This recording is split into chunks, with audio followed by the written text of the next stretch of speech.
আসসালামু আলাইকুম। This is Mushfiqur Rahman তুষার।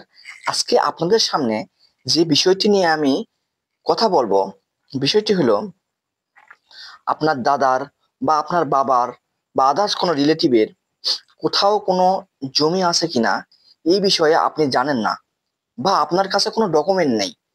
সেই ক্ষেত্রে আপনি কি করবেন? এই নিয়ে কোনো চিন্তার কোনো কারণ নেই।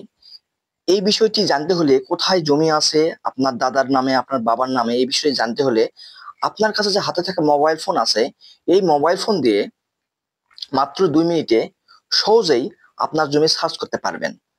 তো বেশি কথা না বলিয়ে চলেন আপনাদের বিস্তারিত বিষয়টি জানাই।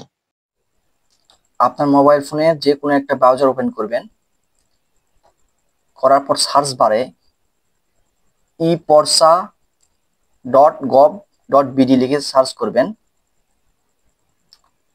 করার পর আপনার সামনে একটা ইন্টারফেস আসবে। এখানে এসে আপনার বিভাগ সিলেক্ট করবেন, তারপর এখানে আপনার জেলা সিলেক্ট করবেন, তারপর এখানে আপনার উপজেলা সিলেক্ট করবেন। সিলেক্ট করার পর আপনারা চলে যাবেন খতিয়ান, কোন খতিয়ানে আপনারা দেখতে চাচ্ছেন সেই খতিয়ান আপনারা সিলেক্ট করবেন। করার মৌজা, আমি আমার মৌজা দিলাম নান্দাস।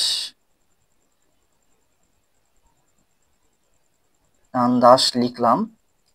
লেখার পর দেখেন অনেকগুলান এখানে আপনার আসছে, জমির মালিকের আসছে, খতিয়ান আসছে।